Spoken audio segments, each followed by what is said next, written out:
So you want to know what Rey Mysterio thinks of Triple H and his WB creative? Well, I can tell you that because Rey Mysterio recently did an interview and talked about this. And this comes at a time where Rey Mysterio, he's really found a groove for himself. As the United States champion, he's been associated with the LWO. Most recently, him, Santos Escobar, and a returning Carlito defeated Bobby Lashley and the Street Profits at Fastlane.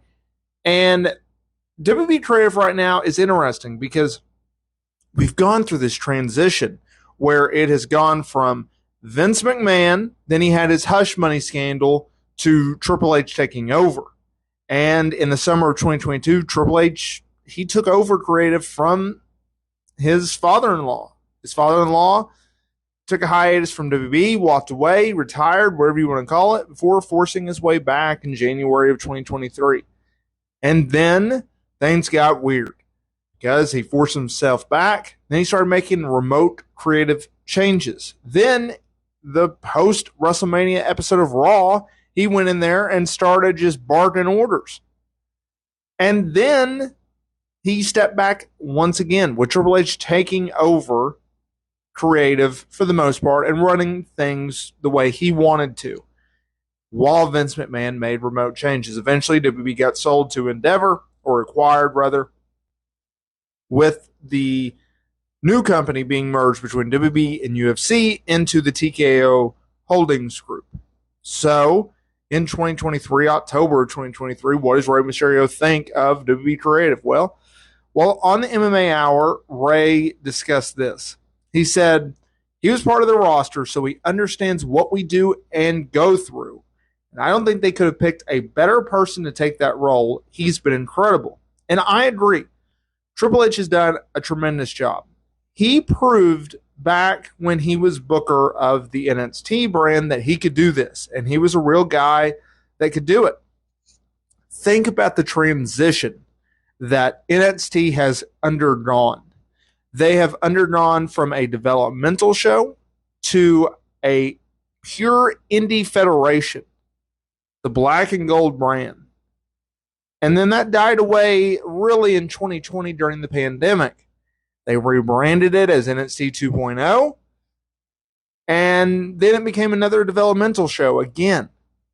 Fast forward a couple months, it's back to being NXT. It's back to being this hybrid between a independent wrestling company and a developmental show. You have green as grass, athletic people who are trying to become wrestlers, and then you have veteran wrestlers in the mix. And it's a very, very fun show. And you have a guy in Shawn Michaels who's done an incredible job with that product. Obviously, best friends with Triple H, under the same learning tree as Triple H. Those guys, Triple H with main roster, Shawn Michaels with NXT, have done a tremendous job. And the fact that they have implemented main roster talent to NXT, it's helped things. Not only, and this is a Nick Khan idea, not only does you have main roster talent mixing with young green talent, you also have them boosting television ratings. And in the case of Baron Corbin and others, before they were released, like Dana Brooke, Mustafa Ali, you have them be able to go down there, kind of relaunch themselves, rebrand themselves with new gimmicks and new, characters, and then you can eventually bring them back. Baron Corbin was completely lost on the main roster, and he was lost there for a while in NXT, and he's starting to find his groove. Same thing with Dijak. He was in Retribution, went to NXT, and has really found himself again. When you look at what they're doing on the main roster, WWE's women's division is the best it has ever been. Why? It's because of Triple H, right? What they've done with elevating stars and groups and using talent that Vince McMahon may have not have liked in the past is a credit to Triple H. Bronson Reed, Tommaso Ciampa, Johnny Gargano. these types of talents were not favorites of Vince McMahon. They were favorites of Triple H. And so what has Triple H been able to do? He's been able to elevate them and book them in programs in which we want to see. What he's been able to do with the Judgment Day is remarkable. The Judgment Day was originally founded by Edge, and Vince McMahon wanted to turn it into a supernatural heel group to the point where Edge wanted out of the group because he hated that idea so much. Fast forward, Triple H takes it over, and he puts Dominant Mysterio and Rhea Ripley into it. And they go from a supernatural group to one of the best factions WB has ever produced. They have handily carried Monday Night Raw and to a certain degree helped NXT by sending your Finn Balor's and your Rhea Ripley's and your Dominant Mysterios to that brand. It is remarkable what Triple H has done. And so when you're looking at a guy in Rey Mysterio, obviously a veteran, a guy that's been around the block a few times, I think it's safe to say someone who has seen it all in this business, both in and out of WB, I think you have to lend credence to whatever he has to say in regards to the wrestling business. I think you have to understand it and appreciate it.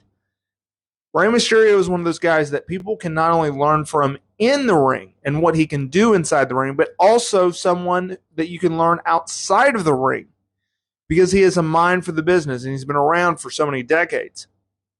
And the guys that he's worked with, I mean, you go down the list, he has worked with the who's who. And now, over time, by working with through various promotions, he has worked with the who's who of bookers. If you think about it, he's worked with Paul Heyman and Eric Bischoff, Vince McMahon, and Triple H, right? Those are some incredible names. Those are some of the biggest names in terms of bookers I can think of.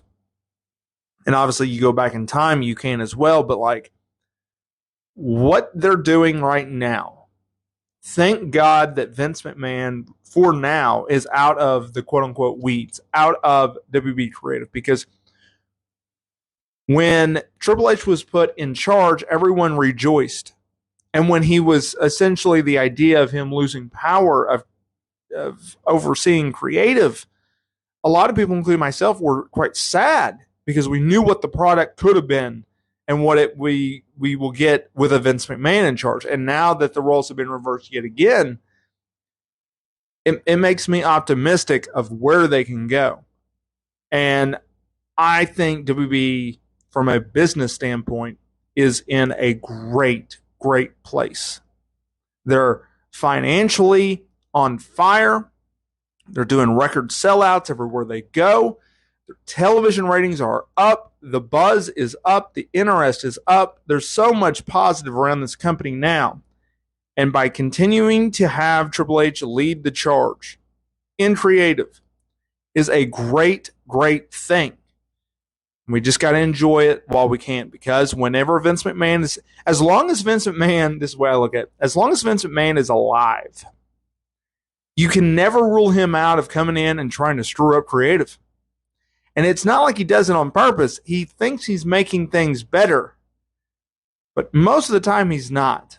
Vince McMahon in 2023 is not the Vince McMahon of 1998, 99, or 2000, or heck, even 2013.